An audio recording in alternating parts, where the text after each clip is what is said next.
Doctor Baba Saheb Ambedkar open university.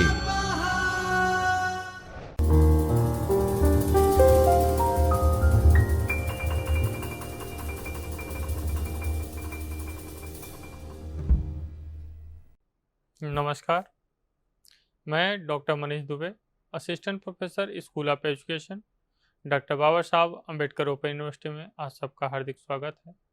आज हम पढ़ेंगे बीएड ओडीएल में paper ES 102 dimension of education in contemporary India. इसमें block 1 unit 4 nature of inequality in Indian education, ये दूसरा इस यूनिट का दूसरा लेक्चर है। इसके पहले हमने पढ़ा कि कैसे किस किस एरिया में इनक्वलिटी एजुकेशन में इंडिया में होती है, जैसे दिव्यांग बालक हुए, इकोनॉमिक सोशियो इकोनॉमिक जो पिछड़े हुए समाज स्टूडेंट हैं उनकी बात हुई,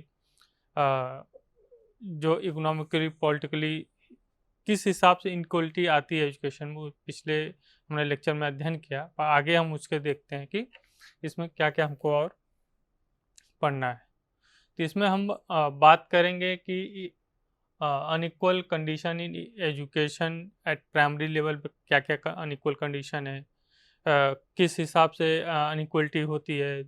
दूसरा डायमेंशन आप क्या है अनइक्वलिटी इन एजुकेशन में, जैसे डायमेंशन में जैसे इकोनॉमिक डायमेंशन हो गया, सोशल डायमेंशन हो गया, पॉलिटिकल डायमेंशन हो गया, कल्चर डायमेंशन हो गया, एजुकेशनल डायमेंशन हो। उसके बाद हम बात करें कि स्ट्रेटजी क्या है, इस डायमेंशन को अनइक्वलिटी को रिड्यूस करने के लिए क्या स्ट्रेटजी हम बना सकते हैं। करें उसको हम विस्तार से पढ़ेंगे, माइक्रो प्लानिंग करेंगे, मिनिमम हम एजुकेशन लेवल को करेंगे इस हिसाब से। उसके बाद हम चैलेंजेस की बात करते हैं कि इस अगर हम इनक्वलिटी को हटाना हो तो इसको हटाने में हमें क्या क्या चैलेंजेस आएंगे, तो उसकी बात करें तो unequal schooling problem related the universalization of education, problem related to present examination system, बहुत सारे पर्सपेक्टिव है। उसके बाद हम बात करें तो इन सबको हटाने के लिए हमें जो कार्य करना जो करना है वो universalization of education, professionalisation of education और डिस्क्रिमिनेटाइजेशन ऑफ एजुकेशन की बात करेंगे। उसके बाद लास्ट में हम इवेल्यूएशन की बात करेंगे। तो इन सब चीज़ों को हम विस्तार से अध्ययन करेंगे। आइए देखते हैं।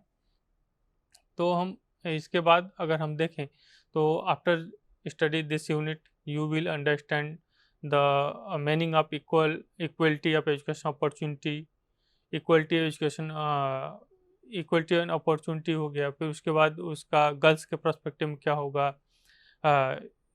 अपॉर्चुनिटी जो है चिल्ड्रन डिसेबिलिटी के पर्सपेक्टिव में क्या होगा, और सोशो जो पिछड़े लोग हैं सोशो इकोनॉमिक बैकग्राउंड उनके पर्सपेक्टिव में क्या होगा, इसके अंडरस्टैंड करेंगे हम इस लेक्चर के ख़त्म होने के बाद। अगर हम देखें बात करें unequal condition in education primary level, इसकी अगर हम बात करें तो ये कह रहा है कि किस आधार पे हम अगर इसको बात करें कि अनइक्वल कंडीशन किस आधार पे हो सकता है, तो पहला बोला है कि डिस्पैरिटी इन एक्सेस इंफ्रास्ट्रक्चर।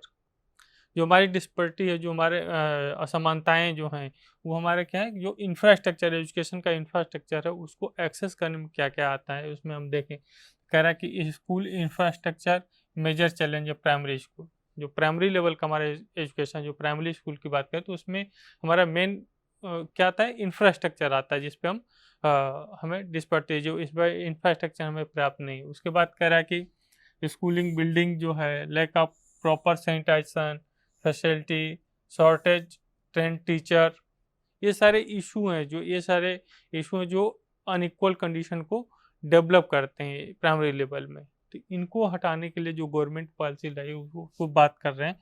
तो इनको government should be sufficient fund improve the infrastructure. Government जो है सफिशेंट फंड प्रोवाइड कर रही है, किस लिए, जो ये डिस्पैरिटी आ रही है जिस कारण से उस चैलेंज को हम हटाएं, उस इंफ्रास्ट्रक्चर को रिन्यू करें हम, स्कूल में फैसिलिटी हम करें, स्कूल में हम बुक्स लाइब्रेरी बैठने की व्यवस्था करें, सैनिटाइजेशन की व्यवस्था करें। तो इन सब आधार पे हम इस डिस्पैरिटी को क्या करते हैं, कम कर सकते हैं गवर्नमेंट इनिशिएटिव के लेने के बाद। अगर हम इसमें बात करें दूसरा लेवल जो है क्या है, सोशियो इकोनॉमिक डिस्पैरिटी। तो सोशियो इकोनॉमिक डिस्पैरिटी क्या है, इसमें क्या है, लो इकोनॉमिक जो फैमिली है, लो इनकम फैमिली, ये इसमें क्या करते हैं, face provide the quality of education को प्रोवाइड करने के लिए बच्चों में बहुत सारे चैलेंजेस फेस करते हैं। जैसे क्या क्या करते हैं उसमें, जैसे हो गया यूनिफॉर्म हो गया, टेक्स्ट बुक हो गया, ट्रांसपोर्टेशन हो गया। ये क्या है कि एक्स्ट्रा बर्डन है इनके लिए जो लो इकोनॉमिक फैमिली के हैं। तो बच्चों के एक्स्ट्रा बर्डन, उससे इसका इफेक्ट क्या पड़ता है कि रिजल्ट इसका है कि ड्रॉप आउट रेट जो है बढ़ गया। एजुकेशन में जो प्राइमरी लेवल में बच्चों को भेजते हैं, लेकिन जब ये बर्डन उनके ऊपर यूनिफॉर्म का, बुक्स का, ट्रांसपोर्टेशन का जब ये बर्डन बढ़ता है तो उनका ड्रॉप आउट रेट, बच्चों को स्कूल छोड़ा देते हैं तो ड्रॉप आउट रेट उनका बढ़ जाता है ऐसे बच्चों का। और एजुकेशन में वो एक्सेस नहीं कर पाते जो इनक्वलिटी को प्रमोट करता है। तो इसके लिए जो गवर्नमेंट का इनिशिएटिव है क्या है, स्कूल स्कॉलरशिप, गवर्नमेंट ने स्कॉलरशिप की, फ्री टेक्स्ट बुक्स, ट्रांसपोर्टेशन, ये फाइनेंशियल उसको क्या क्या सपोर्ट किया गवर्नमेंट ने, उसको फैसिलिटी प्रोवाइड की, जिससे कि इस चैलेंजेस को दूर कर सकें और डिस्पैरिटी को कम कर सकें, जिससे इक्वल अपॉर्चुनिटी प्राप्त हो प्रत्येक बच्चे को एजुकेशन प्राप्त करने के लिए। उसके बाद क्या रहा है, लैंग्वेज बैरियर। उसके बाद क्या है, तीसरा जो लेवल है लैंग्वेज बैरियर, क्योंकि लैंग्वेज जो है इंडिया में देखें तो बहुत सारी लैंग्वेज बोली जाती हैं। हर जगह का, हर एरिया का अलग लैंग्वेज है, हर बोलते हैं 10 किलोमीटर पे भाषा बदल जाती है, तो इस हिसाब से बहुत सारी वेरिएशन है। तो हम किस लैंग्वेज में पढ़ाएं, ये भी एक बड़ा चैलेंज है हमारे लिए। तो अगर हम बात करें Indian language diverse hidden education challenge, ये भी एक हिडन चैलेंज है जो प्रोवाइड करता है इनइक्वलिटी को। Language barrier can be poor academic performance. जो लैंग्वेज है वो, उससे क्या होता है कि अगर बच्चों को उनकी पेरेंट जो मातृभाषा में अगर टीचिंग नहीं की जाए, बच्चों को पढ़ाया ना, तो उनको सीखने में, उनको सिखाने में टाइम लगता है, उनको समझने में टाइम लगता है, इसलिए वो बैरियर का काम करता है, जिससे वो छोड़ देते हैं, उनका मन नहीं लगता है। तो इसके लिए क्या करना है कि school should implement multi language education. कह रहे कि स्कूल को चाहिए, जो भी प्राइमरी विद्यालय, जो भी विद्यालय पढ़ा रहा है, उनको उनको चाहिए कि जो हम पढ़ा रहे हैं वो जो बच्चों के अनुसार हो, ये मल्टी लैंग्वेज अप्रोच हम यूज करें। हिंदी, इंग्लिश, जो लैंग्वेज गुजराती, तो इन सब का यूज करने से क्या होगा कि बच्चों को समझ में आएगा, जिस लैंग्वेज में वो आसानी से समझ सकता है उसका प्रयोग करेगा वो। तो ये डिस्पर्टी, अब देखें एक एक्सक्लूसिव एंड इनइक्वलिटी, अगर इनकी बात करें तो किस किस हिसाब से हो सकता है इनइक्वलिटी। तो कह रहा है कि इकोनॉमिक, जैसे हम पीछे पड़े, economic hardship, lack of parental awareness, अगर पेरेंट अवेयर नहीं है कि इन सब चीज़ों के प्रति, तो भी इनइक्वलिटी आएगी। Insufficient number of school, school proper अगर नहीं है, बच्चे ज़्यादा हैं एरिया, या दूर स्कूल है, वहाँ पे भी बच्चे एक्सेस नहीं कर पाएंगे, पहुँच नहीं पाएंगे, तो फैमिली पे बर्डन पड़ेगा, ट्रांसपोर्टेशन का बर्डन, बहुत सारे चीज़ में पड़ेंगे, तो बच्चे पढ़ नहीं पाएंगे। फिर उसके बाद है कम्युनिकेशन डिफ़िकल्टी, बात करने की, लैंग्वेज की, यहाँ पे जो पीछे बात हुई, लैंग्वेज कम्युनिकेशन डिफ़िकल्टी, जिससे बच्चों को समझ में नहीं आएगा चीज़ों को, कि कैसे उनको समझना है, क्या कैसे पढ़ाया जाए, किस लैंग्वेज में पढ़ाया जाए, उनको आधी समझ में नहीं चीज़ें आएंगी, तो पढ़ेंगे नहीं। तो ये सारे जो फैक्टर हैं इकोनॉमिक, उसके बाद जियोग्राफिकल आइसोलेशन, जैसे दूर दराज के लोग हैं, स्कूल एक्सेस नहीं कर सकते, तो उनके लिए भी ये क्या है, सब चैलेंजेज हैं इनइक्वलिटी को डेवलप करने के लिए। तो इसको अगर उसके बाद बोला है कि quality of teaching, quality of teaching भी एक तरह का चैलेंजेज है। अगर जो भी स्टोरेज ऑफ क्वालिफाइड टीचर, अगर क्वालिफाइड टीचर नहीं है इन प्राइमरी स्कूल में, उनको अगर प्रॉपर ट्रेन नहीं है, तो बच्चों को अच्छे से पढ़ा नहीं पाएंगे, उनकी चीज़ क्षमता को समझ नहीं पाएंगे, उनको कैसे पढ़ाना है, इंक्लूसिव एजुकेशन नहीं दे पाएंगे, सारे बच्चों को माइंड कैसे एजुकेशन देना है, प्रॉपर ध्यान देना है, उनकी क्या नीड है, उसके अनुसार पे उनकी नहीं समझ पाए। इसलिए टीचर ट्रेनिंग ज़रूरी है, टीचर ट्रेंड टीचर चाहिए उसके लिए। उसके बाद कह रहा है टेक्नोलॉजी डिवाइडेड, जो टेक्नोलॉजी है वो भी एक डिवाइडेड का रोल प्ले कर रही है। क्यों? क्योंकि जो एक्सेस ऑफ टेक्नोलॉजी क्रूशियल व होलिस्टिक लर्निंग इन डिजिटल एज, जो डिजिटल इरा चल रहा है, इसमें अगर देखें टेक्नोलॉजी का जो है, तो एक होलिस्टिक अगर हम बात करें एजुकेशन की, लर्निंग की, तो उसमें टेक्नोलॉजी क्रूशियल रोल है, इंपॉर्टेंट रोल है। लेकिन अगर the digital device is program in the India with urban area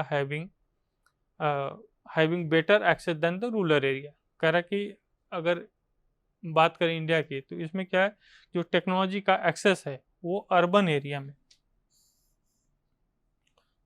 अच्छा है देन रूरल एरिया।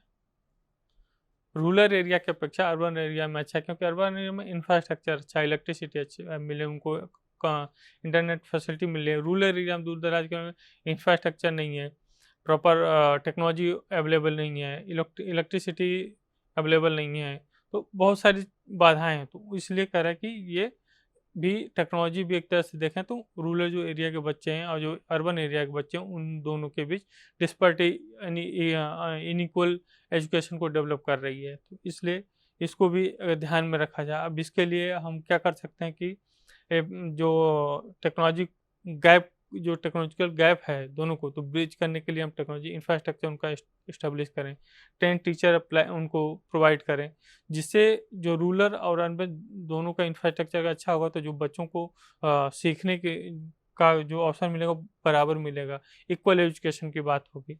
तो इस तरह से हम उसको चेंज कर सकते हैं। ये जो फिगर आप देख रहे हैं, ये education source, the source of education inequality, ये यूनेस्को का डेटा है। तो यूनेस्को ने ये डिफाइन किया कि उन्होंने बताया कि life course represent on the educational inequality, अलग अलग स्टेप के हिसाब से इन्होंने बताया। इन्होंने बताया कि पहले क्या है, overall nation content, political, economic, social, culture, institution. ये जो है कि क्या है कि एक इक्वल इनइक्वल जो सोर्सेज हैं, इसके सोर्स हैं कि इनइक्वलिटी कहाँ कहाँ डेवलप होती है। पॉलिटिकल अगर कंसर्न है, उससे भी अगर सही से है, तो बच्चों को इक्वल नहीं मिलेगा। जो पॉलिटिकली स्ट्रांग है उनको क्वालिटी उनकी एजुकेशन की अच्छी होगी। इकोनॉमिक लेवल, वही फिर आ जाता है सोशो इकोनॉमिक लेवल, जो उनकी फैमिली बैकग्राउंड क्या है। Social, culture and institutional level, तो इंस्टीट्यूशन कैसा है उस पर भी एक आएगा। एक अच्छा इंस्टीट्यूशन है, वहाँ पे एजुकेशन क्वालिटी अच्छी होगी। दूसरे इंस्टीट्यूशन में क्वालिटी अच्छी नहीं है, तो वहाँ पे इक्वल एजुकेशन है। तो ये क्या है, सोर्सेस हैं। ये मेन, जब हम इन इक्वलिटी की बात करेंगे तो कौन सा मेन रीजन, मेन सोर्स क्या हो रहा है, उस पर फोकस किया गया है। यहाँ पे फोकस किया है एजुकेशन सिस्टम, पॉलिसी, प्रैक्टिस हो गया। उसके बाद कह रहा है फैमिली सर्कमटेंसेस एंड एक्शन। तो उसके बाद है पीयर ग्रुप, स्टूडेंट का कैसा, वो भी एक सोर्स है इनक्वलिटी का चिल्ड्रन एक्शन, चिल्ड्रन का क्या क्या एक्शन है, जैसे pre birth, very early childhood, फिर early childhood education, primary education and secondary education. तो हर स्टेप पे किस हिसाब से उसको क्या इन्वायरमेंट मिला है, कौन सा इंस्टीट्यूशन है, कौन सा बैकग्राउंड का है, तो ये सब चीज़ें क्या है, इनइक्वलिटी को इंक्रीज करती हैं, बढ़ाती हैं। ये सोर्सेस हैं इनइक्वलिटी एजुकेशन में लाने के। तो इसको कम करने के लिए क्या है, डिफाइन किया गया है कि इन सोर्सों पर अगर ध्यान दिया जाए तो इनइक्वलिटी को हम एजुकेशन में कम कर सकते हैं। इसको देखें आगे, dimension of inequality in education. अब उसी की बात करें, जैसे वो डेटा आया था, उसी के साथ अगर डायमेंशन हम देखें तो डायमेंशन क्या क्या है, जैसे इस फिगर में आप क्लियर देख सकते हैं कौन कौन सा डायमेंशन है। पहला डायमेंशन क्या है, इंडिविजुअल लाइफ स्टाइल फैक्टर्स। उसमें क्या, age, sex, heredity and factor, ये सारे फैक्टर क्या है, पहला है डायमेंशन इंडिविजुअल लाइफ। दूसरा सेकंड डायमेंशन क्या है, सोशल एंड कम्युनिटी नेटवर्क। दूसरा डायमेंशन क्या है, सोशल एंड कम्युनिटी नेटवर्क। तीसरे डायमेंशन की बात करें तो एग्रीकल्चर, उसका ब्रॉडर एरिया जाएगा। Agriculture, food production, education, work environment, living and work condition, unemployment, water and sanitisation, health service and housing. तो ये क्या है, सोशल लेवल पे आ गया इनक्वलिटी। और चौथे की बात करें तो general socio economic, cultural, environment, condition. ये 4 डायमेंशन हैं जो हमें अलग अलग इनइक्वलिटी को प्रभावित करते हैं एजुकेशन में को। तो इसमें भी सेम वही चीज़ यहाँ पे डिस्कस है, economic dimension, breeding the financial gap, economic disparity में क्या है, मेजर ऑफ जो फैमिली है वो ये क्या, इकोनॉमिक डिस्पैरिटी क्या है, मेजर ऑब्स्टेकल है क्वालिटी ऑफ एजुकेशन के लिए। अगर इकोनॉमिक बैकग्राउंड उसका सही नहीं है, उसकी तो उसे बुक नहीं प्रोवाइड हो मिल पाएगी, फूड नहीं मिलेगा, उसका हेल्थ सही नहीं होगा, तो बहुत सारी चीज़ें एक दूसरे से को रिलेटेड है, तो जो इफ़ेक्ट करेंगे उस पर। दूसरा है लिमिटेड एक्सेस, अगर वो इकोनॉमिकली डिस्पर्ट है तो लिमिटेड उसको एक्सेस है, उसका रिसोर्स जो है हिडन है, स्ट्रक्चर लर्निंग जर्नी जो उसके लिमिटेड एक्सेस कर रहा है वो। लोअर इकोनॉमिक फैमिली, जो फैमिली है वो क्या है, लो इकोनॉमिक फैमिली हो, उसको सपोर्ट नहीं कर पा रहे, तो इकोनॉमिक डायमेंशन हो गया। दूसरा है सोशल डायमेंशन, जैसे फिगर में दिया है, सोशल डायमेंशन में सोशल इनक्वलिटी। सोशल इक्वलिटी में क्या है, affect the education particular for girls and marginalise community. जो सोशल इनइक्वलिटी किस हिसाब से, जेंडर के हिसाब से, जेंडर और मार्जिनलाइज जो मार्जिनलाइज कम्युनिटी है, जो जो डिस्प्रेज कम्युनिटी जो सोर्स नहीं पा रहा है, उनको, उनके लिए ये एक चैलेंज है। उसके बाद policy promote diverse and inclusive are need to the address this issue. अगर हम इस चीज़ों को दूर करना चाहें तो गवर्नमेंट क्या करें, उस हिसाब से पॉलिसी लानी चाहिए, पॉलिसी लाएगी जिसके हिसाब से जो ये इशू हैं वो डाइल्यूट होंगे और आसानी से फंक्शन होगा। उसके बाद कह रहे हैं तीसरा क्या, पॉलिटिकल डायमेंशन। पॉलिटिकल डायमेंशन क्या है, political reform for the equitable education. अगर हम इसकी बात करें तो political decision effect the education system. Political जो है, पॉलिटिकल पार्टी क्या है या पॉलिटिकली जो है क्या, एजुकेशन को वो इफेक्ट करता है। दूसरा क्या है, policy failure lead to inadequate funding, unequal distribution of school and out के जो कह रहे कि जो पॉलिसी बना रहा है, जो पॉलिसी अगर फेल हो गई तो फंडिंग क्या है, फंडिंग सभी स्कूल को बराबर फंडिंग नहीं मिलेगी, तो बराबर फंडिंग, इंफ्रास्ट्रक्चर फिर अलग होगा, जिसको ज़्यादा फंडिंग मिले उसका इंफ्रास्ट्रक्चर बेटर होगा, जिसको कम है तो वहाँ पे एजुकेशन की क्वालिटी और एजुकेशन का जो एक्सेस है वो भी अलग होगा, अनइक्वल होगा, इक्वल नहीं आएगा लेवल, तो उसकी बात होगी। उसके बाद culture dimension, regional value diversity. Culture में क्या, culture different negative impact of the student experience and education. Language barrier culture में आ जाएगा ये। कल्चर बेस जो लैंग्वेज है उनका अपना अलग अलग लैंग्वेज है, टीचिंग लैंग्वेज अलग है, तो वो भी एक करेगा। उसके बाद education dimension, approach individual needs, और लोगों की आवश्यकता कैसा, पर्सनल आवश्यकता के अनुसार उनका क्या ज़रूरतें हैं, उसके आधार पे भी इक्वलिटी। तो ये सारे पॉइंट डिनोट करते हैं क्या क्या सोर्सेज हैं जो इनइक्वलिटी एजुकेशन में प्रोवाइड करते हैं। तो अब हम देखेंगे कि how to reduce inequality in education. इन जो सोर्सेज हैं इनको हम, ये जो पॉइंट हैं, ये जो बैरियर हैं, जो फैक्टर हैं, इनको हम कैसे रिमूव करेंगे, किस आधार पे हम रिमूव कर सकते हैं, तो उस पर हम फोकस करके एड्रेसिंग द फाइनेंशियल बैरियर। पहले हम एक एड्रेस करेंगे जो फाइनेंशियल बैरियर है, इकोनॉमिक जो बैरियर उसको हम एड्रेस करेंगे, उसको हम हाईलाइट करेंगे, उस पर जो भी है उन चीज़ों को दूर करेंगे। ऐसा पॉलिसी लाएंगे जिससे जो फाइनेंशियल बैरियर हो वो हटे, इंफ्रास्ट्रक्चर अच्छा हो, फैमिली को, स्टूडेंट को फैसिलिटी मिले, बुक मिले, फ्री बुक मिले, उसको ड्रेस मिले, बुक मिले, खाने के लिए मिले, तो ये सारी चीज़ें देखें गवर्नमेंट अभी प्रोवाइड करे प्राइमरी एजुकेशन में। मिड डे मील हो गया, उनको बस्ता मिल रहा है, उनको ड्रेस मिल रहा है, तो सब चीज़ें धीरे धीरे पॉलिसी के थ्रू इनको, इस बैरियर को रिमूव किया जा रहा है। दूसरा क्या है, क्या कर सकते हैं, advocate for the policy reform. हटाने की बात करें तो वही है क्या कि जब बैरियर हमको पॉलिसी को रिफॉर्म करेंगे तो जो हमारी बैरियर फैक्टर को हटाने के लिए हम पॉलिसी को रिफॉर्म करेंगे, तो उससे क्या होगा, नई पॉलिसी आएगी तो नए तरीके से लागू, जो हमारे बैरियर उनको हटाएगा और नए तरीके से। उसके बाद ब्रिज द डिजिटल डिवाइस, जो टेक्नोलॉजी, ये जो टेक्नोलॉजिकल इरा है, एआई का युग है, तो उसमें हम जो टेक्नोलॉजी है उससे हम क्या करेंगे, गैप को ब्रिज करेंगे, उस टेक्नोलॉजी को इंफ्रास्ट्रक्चर उनको प्रोवाइड करेंगे, ट्रेन टीचर प्रोवाइड करेंगे, जिससे बच्चों को आसानी से उस गैप को मेंटेन कर enhance the teaching quality training दे करके हम टीचिंग क्वालिटी को इम्प्रूव करेंगे। मेजरिंग प्रोग्रेस इफेक्टिवली, फिर इनकरेज पेरेंट इन्वॉल्वमेंट, जो पेरेंट का इन्वॉल्वमेंट है उनको इंकरेज करें, क्रिएटिंग इंक्लूसिव लर्निंग इन्वायरमेंट, और हम जो अपने तरफ इंक्लूसिव लर्निंग इन्वायरमेंट क्रिएट करेंगे जिससे सारे बच्चों को एक साथ हम इकट्ठा कर सकें, जिससे इनक्वलिटी की बात करते हैं वो दूर हो जिसके वजह से। तो अब इसके बाद हम देखें कि इस इनक्वलिटी को दूर करने के लिए क्या क्या स्ट्रेटजी हम बना सकते हैं, किस हिसाब से रिड्यूस कर सकते हैं इनक्वलिटी को एजुकेशन में।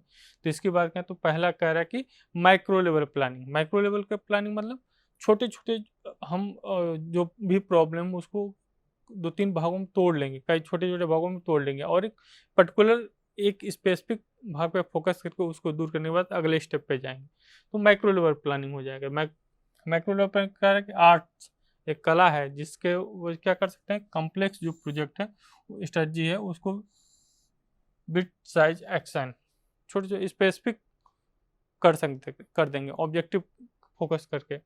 Target the programme can address unique challenge face of the their group, जो यूनिक चैलेंज है उस पर हम फोकस करेंगे जिसमें उस ग्रुप पे एक्शन होगा। फिर उसके बाद कर ट्यूटोरियल फ्लेक्सिबल शेड्यूल, जो ऐसा हम क्या करेंगे अपने करिकुलम में चेंजेस लाएंगे, उसमें फ्लेक्सिबिलिटी लाएंगे जो आवश्यकता के अनुसार जो चेंज हो सके, तो उससे क्या होगा जो हमारा डिस्पर्टी जो इनक्वलिटी है वो कम हो जाएगा।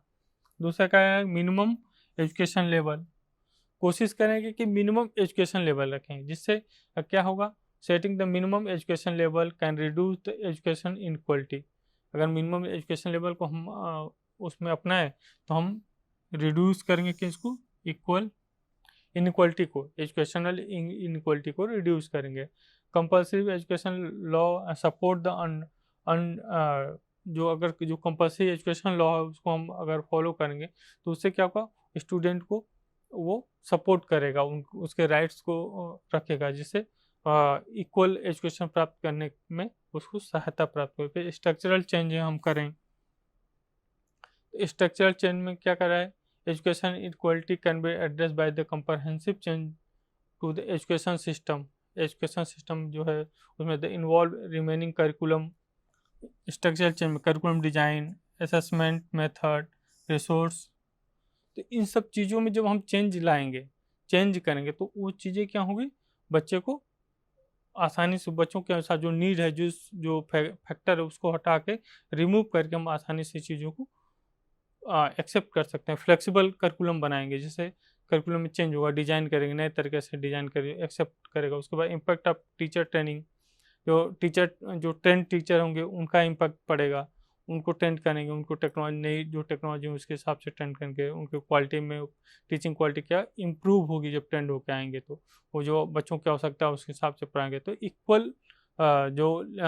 इक्वलिटी की बात होगी वहाँ इनक्वलिटी हट के इक्वल एजुकेशन लेवल प्राप्त होगा। तो इन सब चीज़ों के हिसाब से अब इनके जो अप्लाई करेंगे उसमें इनक्वलिटी को हटाने के जो स्ट्रेटजी बनाएंगे उस पर जो चैलेंजेज आएंगे वो क्या क्या चैलेंज है उसमें हम बात करें तो इनइक्वल स्कूलिंग, जो स्कूलिंग है वो इनइक्वल है, किस हिसाब से equal remain present concern of the Indian education landscape. ये इनइक्वल स्कूलिंग है ये हमारे अगर देखें तो हमारे लैंडस्केप में हो गई है, घुस गई है। Disparity access the quality of education area various dimension such a socio economic status rural urban and divide the gender. कह रहा है कि ये जो डिस्पर्टी है जो स्कूल इनइक्वल स्कूलिंग है वो अलग अलग बेसिस पे सोशियो इकोनॉमिक स्टेटस क्या है फैमिली का बैकग्राउंड उस पर अलग हो जाती है, रूरल एरिया और अर्बन एरिया में। फिर उसके बाद जेंडर गर्ल्स और मेल फीमेल में आ जाएगा। तो इन सब आधार पे डिस्पर्टी ये क्या है चैलेंजेज आ रहे हैं हमारे, इनइक्वल स्कूलिंग हो गया क्योंकि इनको अलग अलग तरह से फैसिलिटी प्राप्त होती है, अलग अलग तरह से ये पढ़ पाते हैं। इनके पढ़ने में economic socio economic background family background low economic है तो उनको प्रमोट नहीं करेगा पढ़ने के लिए। रूरल अर्बन तो उनका वहाँ इंफ्रास्ट्रक्चर प्रॉपर अवेलेबल नहीं होगा। गर्ल्स बॉयज़ जो हमारी सोसाइटी उस हिसाब से जो मेल जेंडर बायस के हिसाब से उनको प्रमोट नहीं करेगा। तो जो इनइक्वल एजुकेशन है ये क्या है, एक तरह से इनको प्रमोट करे। इक्वल एजुकेशन प्राप्त करने में चैलेंजेस है। उसके बाद प्रॉब्लम रिलेटेड दो यूनिवर्सलाइज एजुकेशन, हम यूनिवर्सलाइज एजुकेशन प्रोवाइड नहीं कर पा रहे हैं, ये भी एक जिससे क्या है कि ड्रॉप आउट रेट बढ़ रहा है, इंक्रीज हो रहा है। उसके बाद कह रहा है प्रॉब्लम रिलेटेड दो प्रेजेंट इन्वायरमेंट सिस्टम, जो इन्वायरमेंट सिस्टम उसको हम क्या क्या है उससे रिलेटेड जो प्रॉब्लम उसको नहीं हटा पा रहे। ये सब चैलेंजेस में problem related to personalise professionalisation of secondary education, जो सेकेंडरी एजुकेशन के बाद प्रोफेशनलाइजेशन की बात करें, हम स्किल एजुकेशन की बात करें तो वो हमें नहीं प्राप्त हो पा रहा है, जिससे ये चैलेंजेज है। और जो इक्वलिटी के ऊपर आ गए, जैसे फिगर में अगर हम देखें तो चैलेंजेज की बात करें, challenge higher education academic service तो रिसर्च, तो इसमें क्या है ग्रॉस इन्वॉल्वमेंट रेशियो बड़ा चैलेंज है कि ड्रॉप आउट हो रहा है। यूनिवर्सिटी एजुकेशन है, इंफ्रास्ट्रक्चर, जो यूनिवर्सिटी का एजुकेशन सिस्टम है उसका इंफ्रास्ट्रक्चर है उस पर बात करें, वो अगर प्रॉपर नहीं तो रिसर्च क्या होगा, एकेडमिक रिसर्च नहीं होगा। उसके बाद जॉब मार्केट प्लेसमेंट, जो उनका जो बच्चे निकल रहे हैं ग्रेजुएट, उनका प्लेसमेंट जॉब सिक्योरिटी कहाँ है, वो भी एक बहुत बड़ा चैलेंज है। Industrial oriented research and innovation, जो इंडस्ट्री से रिलेटेड रिसर्च हो है ओरिएंटेशन, उनमें क्या है कमी हो रही है। उसके बाद quality of access of practice, quality जो हम एक्सेस कर रहे हैं वो उसमें दिक्कतें आ रही हैं। तो इस तरह ये सब क्या है कि चैलेंजेज हैं। चैलेंज क्या है, ये जो एजुकेशन सिस्टम में दैट इम्पैक्ट ऑन स्टूडेंट, कह रहे कि जो चैलेंजेस इंडियन एजुकेशन सिस्टम में है ये डायरेक्ट क्या कर रहा है इस स्टूडेंट को इम्पैक्ट कर रहा है, जिससे क्या आएगा इनइक्वलिटी प्रमोट हो रही है। इनइक्वलिटी कम नहीं हो रही है, इनइक्वलिटी प्रमोट हो रही है इन चैलेंज की वजह से। तो इसको हम हटाएं, तो इनको हटाने के लिए हम क्या कर सकते हैं, इसको हटाएं जैसे उसमें दिया गया था कि applying the universalize and professionalize and decentralize education. अगर इन चीज़ों को हम फॉलो करेंगे तो जो हमारे फैक्टर हैं वो क्या होंगे, कम होंगे। तो इसमें हम बात करें यूनिवर्सलाइज एजुकेशन क्या होता है, अगर इसमें हम देखें तो universalise education refer to the idea that education should be access to all individual regarding of their socio-economic background, geographical location। कह रहा है कि यूनिवर्सलाइज एजुकेशन क्या है कि वो एक्सेस टू ऑल है, सबके लिए है। यूनिवर्सलाइज एजुकेशन मतलब कि सबके लिए समान शिक्षा की व्यवस्था, वो यूनिवर्सलाइज एजुकेशन है। तो इससे हमें बेनिफिट क्या क्या होगा, इक्विटी एंड इंक्लूजन आएगा। अगर हम यूनिवर्सलाइज एजुकेशन प्रोवाइड कर रहे हैं तो हमारे जो एजुकेशन में है वो इक्विटी आएगी यानी इंक्लूजन आएगा, वो कंबाइंड पढ़ेंगे। उससे क्या होगा, universalise education promote the equality and break down the barrier of that prevent certain group from the access education. It ensure that education is inclusive and create to the need for divert learner. कह रहा है कि जो equity आएगी, जो अलग अलग तरह के लर्नर हैं उनके अनुसार हमको लर्निंग प्राप्त करने। Human capital and development, economic growth होगा, उसमें स्किल डेवलपमेंट होगा, नए जो सिटीजन हैं उनका जो इकोनॉमिक रूप से इन्हेंस करेंगे तो वो बैरियर हटेगा। सोशल कोहेसिव होगा तो उसके क्या होगा कि education foster understanding the empathy among the individual from the different background, promote the social harmony and reduce the disparity. कह रहा है कि अगर सोशल कोहेसिव होगा तो सोशल हार्मनी को क्या होगा, प्रोड्यूस करेगा, वो आगे बढ़ाएगा और सोशल डिस्पैरिटी को रिड्यूस करेगा। तो जिससे क्या होगा, एजुकेशन में इक्वलिटी की बात हम करेंगे, इनक्वलिटी रिड्यूस होगी या इक्वलिटी प्रमोट होगा। अगर जैसे हम फिगर के हिसाब से हम देखें यूनिवर्सलाइज एक्सेस ऑफ इनरोलमेंट, जो यूनिवर्सलाइज इन्वॉल्वमेंट होगा, फिर क्वालिटी ऑफ एजुकेशन, ये सब चीज़ों को अगर हम बनाएं तो उसमें हम देखें कि यूनिवर्सलाइज एलिमेंट्री एजुकेशन जो होगा वो प्रमोट होगा। क्वालिटी ऑफ एजुकेशन दें, रिटेंशन दें, उसको प्रमोट करें, फंडिंग प्रोवाइड करें, यूनिवर्सलाइज एक्सेस इन्वॉल्वमेंट बढ़ाएं। तो सभी का इन्वॉल्वमेंट जब बढ़ेगा तो हमें ये यूनिवर्सलाइज एजुकेशन जो एलिमेंट्री एजुकेशन में प्राप्त हो। इसके बाद दूसरा हम अगर बात जो कर रहे हैं प्रोफेशनलिज्म इन एजुकेशन, तो इस पे हम देखें प्रोफेशनलिज्म एजुकेशन क्या होता है, क्या कि इसका refer to establish the high standard expertise and ethics. जब प्रोफेशनलिज्म बढ़ेगा तो ये हमारे जो स्टूडेंट उनके अंदर हाई एंड स्टैंडर्ड एक्सपेक्टेशन और इथिक्स को प्रमोट करेगा। इससे क्या होगा, involve the recognise teacher as a respect profession and empowering the educator to communicate, improve their skill and knowledge, जिससे बच्चों को क्या होगा, इस स्किल और नॉलेज को बढ़ेगा। उसका फ़ायदा क्या होगा, क्वालिटी इंस्ट्रक्शन, जो क्वालिटी है एजुकेशन की वो बढ़ेगी। दूसरा स्टूडेंट सेंटर्ड अप्रोच होगा, जो स्टूडेंट है उसके नीड के अनुसार जो हम एजुकेशन प्रोवाइड करेंगे स्टूडेंट सेंट्रिक होगा। तो रिसर्च इनोवेशन पे फोकस हम करेंगे, हम नए तरीके से रिसर्च करेंगे, जो हमारे है नए तरह के इनोवेशन हम बच्चों में एक्टिविटी कराएंगे, जिससे हम नए नए आइडिया के प्रति हम अवेयर हों, जिससे वो रिसर्च के प्रति इनोवेशन के प्रति जागरूक हों, आगे बढ़ें। अगर फिगर देखें तो वही चीज़ कह रहा है फिगर जब प्रोफेशनल स्टैंडर्ड जब हम बात करेंगे तो एटीट्यूड में, बिहेवियर में चेंज होगा, वैल्यू होगा, ग्रोथ होगा, उसका एडवांस ट्रेनिंग मिलेगी, उसको दी जाएगी, प्रैक्टिस, कंपटीशन, लर्निंग, तो इन सब चीज़ों के हिसाब से हम क्या करेंगे, एक स्टूडेंट को हम कहेंगे प्रोफेशनल स्किल प्रोवाइड करेंगे। तो जब एजुकेशन में प्रोफेशनलिज्म बढ़ेगा तो इक्वलिटी जो अपने आप आगे आएगी। तीसरा कार्य की डिसेंट्रलाइजेशन इन एजुकेशन। डिसेंट्रलाइजेशन की बात करें तो इसका मतलब होता है कि जो एजुकेशन है वो ट्रांसफॉर्म हो, involve transformation decision making authority from the centre authority to local institution such a school and community. जो पावर है डिसेंट्रलाइज करेंगे अगर हम एजुकेशन को, तो जो पावर है सेंटर की, जो सेंटर जो हायर अथॉरिटी है, वो पावर जो है वो पावर कहाँ पे आ जाएगी, जो लोकल कम्युनिटी स्कूल लेवल पे आ जाएगी। उनके पास वो अधिकार हो कि वो अपने चीज़ों को अपने हिसाब से चेंज कर सकें। This approach recognise the local stock holder, जो लोकल स्टॉक होल्डर को क्या करेंगे, प्रमोट करेंगे। उसका बेनिफिट क्या मिलेगा, कस्टमाइजेशन होगा। कस्टमाइजेशन होगा तो क्या होगा कि कह रहा है कि educational approach they consider the cultural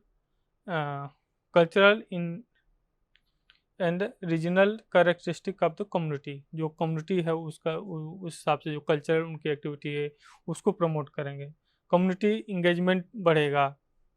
फिर फ्लेक्सिबिलिटी एंड इनोवेशन, जो उसकी आवश्यकता अनुसार फ्लेक्सिबल चेंजेज होंगे। अगर फिर हम देखें डिसेंट्रलाइजेशन इन इंडिया में, अगर एजुकेशन की बात करें कि नेशनल जो गवर्नमेंट अथॉरिटी है वो स्टेट, लोकल, तो 3 भागों में डिवाइड हो जाएगी। जो अथॉरिटी है वो लोकल, यहाँ पे डिसेंट्रलाइज मतलब तीनों का पावर है कि वो अपने हिसाब से चीज़ों को सुझाव दे सकें, अपने हिसाब से मॉडिफाइड कर सकें, चेंज कर सकें। जिससे डिसेंट्रलाइजेशन होगा तो इसमें जो इनइक्वलिटी के जो इक्वलिटी एजुकेशन में इक्वलिटी लाने के जो फैक्टर थे वो क्या करेंगे, रिड्यूस होंगे, क्योंकि जो पावर है, जो चेंज करने का क्षमता है वो स्कूल के पास, लोकल कम्युनिटी के पास, लोकल अथॉरिटी के पास होगा, तो चीज़ें को चेंज होगा। जो ऊपर से जो पावर है वो उनका डिस्ट्रीब्यूशन होगा पावर का। तो जो उससे क्या होगा कि हमारे एजुकेशन सिस्टम में जो इनइक्वलिटी है वो रिड्यूस होगी। डिस्पर्टी जो समाज में है, जो एजुकेशन में डिस्पर्टी वो रिड्यूस होगी और हार्मनी बढ़ेगी, एजुकेशन पीस बढ़ेगा, जिससे एजुकेशन जो है हमारा जो है आगे तक उसको प्रमोट करेंगे और इनक्वलिटी को हम क्या करेंगे, कम करेंगे। उसके बाद अगर हम इस लेक्चर के बाद इवोल्यूशन की बात करें तो हम इस लेक्चर को पढ़ने के बाद हम इवोल्यूट कर सकते हैं कि inequal condition of in education at primary level क्या क्या है। तो उसके बाद क्या, define the dimension of inequality in education, उसके चैलेंजेस क्या क्या हैं, इसको हम आसानी से डिफाइन कर सकते हैं, लिख सकते हैं और बता सकते हैं। इसी के साथ नमस्कार। स्वाध्यायः परमं तपः।